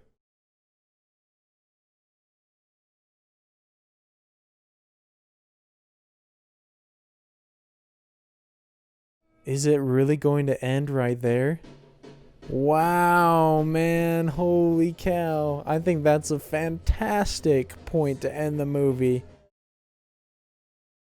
Man, what an experience. That was completely different than what I was going to expect, partly because the first half of the movie was so different. I recognize that name, Matthew Modine. Not sure where from, though. And so the beginning of the movie took me completely off guard, and so I was just kind of getting dragged along by the movie, and then it switched gears for that second half and kind of took on a little bit more of a traditional war format, although the filmmaking was far from traditional. It was just top notch, so good. Let me turn up my thing here real quick. So it's getting a little dark.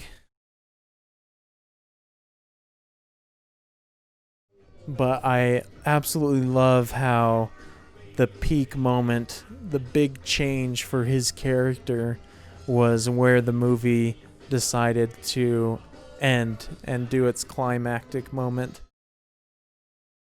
Just such a phenomenally crafted film. Just classic, what you would expect from Stanley Kubrick. Just such a great, great director. Knows so well how to use the tools that he had at hand to get the best image and story possible. And I mean, love this closing track. Such a great, great track. And I guess if you take significance from the lyrics and apply it to the movie, maybe you can say that the war itself kind of took all the soldiers and painted them black. How if you go out and get involved in that space, then you just become a part of it just like everybody else. But that could just be me trying to reach and draw conclusions from something and just trying to give meaning. But man, there were some phenomenal moments in this movie, and some of the phrases that came up, like I mentioned throughout, I don't know if this movie was the origin of them, but if it was, there were a lot of pop culture phrases and things I've heard used before that I did not realize all came from this film. But for its time period, this movie for sure I can imagine was just completely groundbreaking. It had a lot of effects and moments and things that reminded me of the just feeling of being awestruck that I had in Saving Private Ryan. And this movie was like 20 years or whatever earlier. So my goodness, man, what an achievement. Okay, so first off, it's 1987 that the movie came out. Just looking at it now, for some reason, I thought this came out like mid to late 70s, but it did come out a lot later than I expected. But still, even for that time period, just so amazing what Kubrick was able to pull off with this film. And with how fast-paced the first half was, and even the second half wasn't necessarily slow-paced, it was covering so much ground and so many scenes and set pieces that it would have just taken so much effort and collaboration from everybody to pull off something like this. And I'm not sure why war movies always seem to just be such a great showcase for the potential of every aspect of filmmaking and just being like at the peak of so many things like practical effects, but good ones always just seem to amaze me and seem to do them so well. And as someone who's never been in the army or the military or the Marines or anything like that, I feel like the first half of this movie is the closest depiction that a movie could give me of someone's life in basic training or boot camp or whatever it may be, just because of how the pacing and the editing and just the acting made it feel so stressful as a viewer. Like I never had a moment to breathe until Kyle pulled that trigger and we went over to Vietnam. There wasn't a second that Kubrick took off for kind of taking his viewers on a journey in that first half. So definitely loved the experience it gave me there. And then contrasting that with the second half of the movie, I feel like for the first little bit, once we'd shifted over to following Joker into the middle of everything that was going on, I feel like it was a little bit jarring at first for me, and I was kind of trying to grasp where the direction of the movie was going.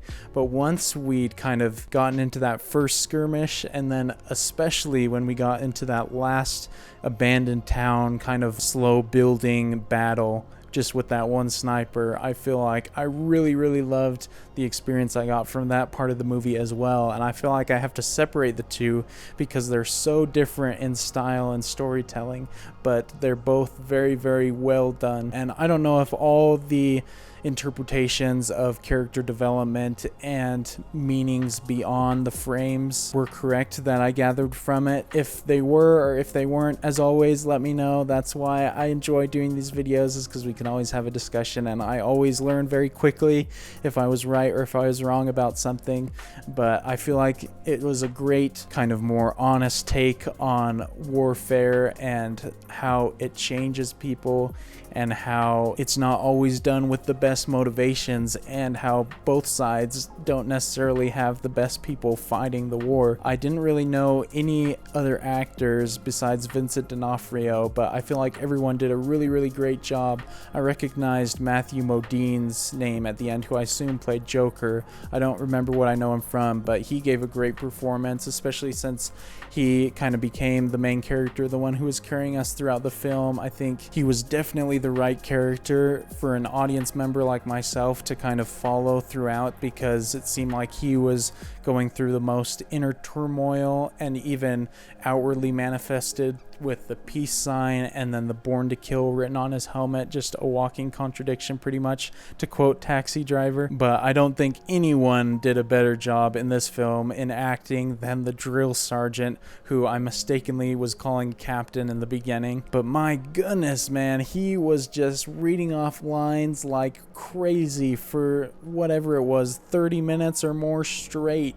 He was just non-stop, high intensity, and it must have just been exhausting for him to act that part, but it was so captivating to watch, and I was just completely gripped every time he was in a scene in the beginning. I don't really know if I've seen him in anything else, but I mean, if this was any indication of his acting ability, I'm sure he's had a decent acting career. And I mean, the direction of this movie, I feel like I've already said a bunch about the quality of it, but this just adds another great movie to Kubrick's filmography. And so I definitely need to get around to checking out the rest of his films, because now this being the third one I've seen, adding on to the list of 2001 and The Shining, this man seems incapable of making a bad movie, and so I'm sure the rest of his movies are just equally enjoyable and kind of an intoxicating experience. And so I hope you guys really enjoyed watching along with me for this one, and definitely look forward to interacting with you all in the comments. Definitely a lot to talk about or discuss about this one, especially for people who were kind of either alive during the Vietnam War or when this came out. I'd love to hear your perspective, because I don't fully understand necessarily all the cultural or political implications of certain stories that came out before I was born. And so I always appreciate those takes, and it definitely helps me kind of understand maybe more how these movies were groundbreaking for their time. And so I look forward to all of your thoughts and insights. But if you guys did enjoy the video, definitely consider leaving a thumbs up. That definitely helps the video reach a lot more people and helps the channel out. So I appreciate all of you guys for your support. It means a lot. And as always, if you'd like to watch along with me for the entire runtime, definitely check out my Patreon link in the description. That's where you can find my full-length reaction to this. Obviously, you'll need your own copy of the movie to watch along, but you'll also find all of my other full-length reactions from the channel there as well. But I look forward to seeing you guys all in the next video, and until then, peace, you maggots.